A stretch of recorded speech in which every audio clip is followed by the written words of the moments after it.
Hi everyone, admissions కోసం email marketing గురించి మాట్లాడుకుందాం. సో స్టూడెంట్ అడ్మిషన్స్ పెంచాలి, బట్ బడ్జెట్ తక్కువ ఉంది. ఎలా? దీనికి answer email marketing. It's powerful and లో కాస్ట్. బేసిక్గా ఇడీ పొటెన్షియల్ స్టూడెంట్స్ని అట్రాక్ట్ చేసి కన్వర్ట్ చేస్తుంది. ఫస్ట్ థింగ్స్ ఫస్ట్, మనకి కావాల్సింది ఒక సాలిడ్ ఈమెయిల్ లిస్ట్.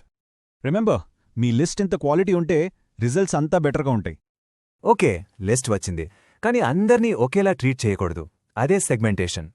అంటే course interest or academic background బట్టి గ్రూప్స్ చేయాలి. కానీ అసలు పాయింట్ ఏంటి? వాళ్ళు ఈమెయిల్ ఓపెన్ చేయాలి కదా, అక్కడే సబ్జెక్ట్ లైన్ వస్తుంది. చూడండి, అడ్మిషన్స్ 2025కి ఎక్స్ప్లోర్ బీటెక్ ప్రోగ్రామ్స్కి ఎంత తేడా ఉందో. ఓకే, ఈమెయిల్ ఓపెన్ చేశారు, ఇప్పుడు కంటెంట్తో ఎంగేజ్ చేయాలి. అండ్ కాల్ టు యాక్షన్ అంటే CTA చాలా క్లియర్గా ఉండాలి. ట్రస్ట్ బిల్డ్ చేయడానికి ఇంకో కీ ఉంది, అది పర్సనలైజేషన్. జస్ట్ వాళ్ళ పేరు యూజ్ చేసినా ఆర్ ఇంట్రెస్ట్ బేస్డ్ రికమెండేషన్స్ పంపినా చాలు. ఓకే, ఈమెయిల్తో అప్పకండి, ఫాలో అప్ ఈమెయిల్స్ చాలా ఇంపార్టెంట్. ఇలా ఒక సీక్వెన్స్ని మెయింటైన్ చేస్తే వాళ్ళు మిమ్మల్ని మర్చిపోరు. ఓకే, ఈమెయిల్స్ పంపేశారు, పని అయిపోయిందా? లేదు. ఇప్పుడు సక్సెస్ని మెజర్ చేయాలి. దీనికి ఆన్సర్ మీరు అనలిటిక్స్లో ఉంటుంది. You have to track performance. మెయిన్గా 3 మెట్రిక్స్ చూడాలి: open rate, click rate and response rate.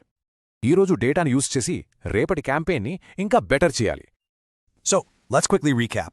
IVMe Email Marketing Blueprint. So వీటిలో దన్ని మీరు ఫస్ట్ ఆప్టిమైజ్ చేస్తారు. Think about it.